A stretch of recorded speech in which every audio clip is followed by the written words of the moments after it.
risolvere la situazione che ormai da anni acuisce il comando di Catania. La situazione, come si può capire, non è di facile soluzione, in quanto il Dipartimento dei Vigili del Fuoco, quindi a Roma, sembrerebbe non capire la gravità in cui versa il comando provinciale del Tenero. Stiamo cercando in tutte le maniere di farlo comprendere. Abbiamo effettuato anche uno stato di agitazione che è stato esperito presso la direzione regionale a Palermo, da dove sono state promesse determinate cose che attualmente non sono state, sembrerebbe, mantenute. Pertanto abbiamo concordato unitariamente di effettuare questa conferenza stampa per rendere la cittadinanza a conoscenza e gli organi di stampa che la situazione è effettivamente grave. Ci accingiamo a affrontare una stagione estiva che, come tutti voi sapete, è molto difficile sul territorio del Tenero, e il dimezzarsi degli uomini di sicuro non la renderà di facile espletamento.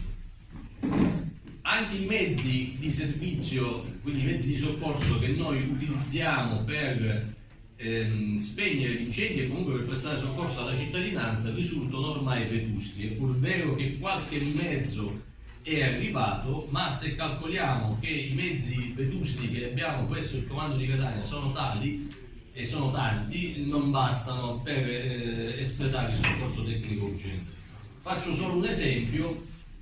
Quando si guasta un mezzo APS, l'APS è l'autopompa serbatoio, tutti sono i mezzi che voi vedete nella normale quotidianità speciali, diciamo, sulla città. Quando questi mezzi, un mezzo di questo si guasta, noi abbiamo difficoltà nel sostituirlo perché non abbiamo i mezzi APS di scorta. Anche questa questione è stata portata alla luce presso la direzione regionale a Palermo ed è stata portata alla luce tramite vari comunicati, e abbiamo anche parlato con il sottosegretario Candiani, che già a luglio dell'anno scorso ci aveva fatto delle promesse che attualmente non sono state mantenute. Le promesse erano di intervenire sugli organici etnei sia dal punto di vista operativo che amministrativo, tuttavia non è stata effettuata nessuna implementazione del personaggio. Idem per quanto riguarda i mezzi. Nasce anche un'altra problematica seria. Questa grave carenza di organico non permette di fare una formazione al personale operativo seria e continuativa, e quindi il personale è costretto a turni continui e massacranti, perché essendo sempre lo stesso personale, faccio solamente un esempio. L'anno scorso Catania ha effettuato 18.000 interventi, equivalenti alla città di Milano all'incirca, o comunque a una città metropolitana grande quanto Napoli e quanto Milano, con uomini comunque la metà di quelli che ci sono a Milano.